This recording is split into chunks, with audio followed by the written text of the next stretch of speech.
Ever wonder how companies decide who gets a dividend payment? It all comes down to one specific day on the calendar. The term ex-dividend simply means without dividend.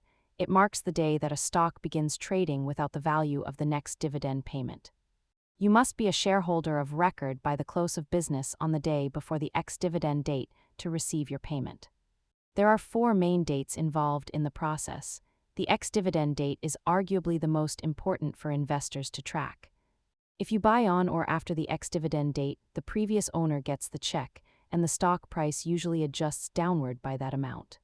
The market typically adjusts the stock price downward by the amount of the dividend on the ex-date, so there is no free lunch here. Remember that dividends shouldn't be the only reason you buy a stock. Focus on the underlying business health instead. Thanks for watching. If this helped you understand the dividend process, hit like and subscribe for more basics. See you next time.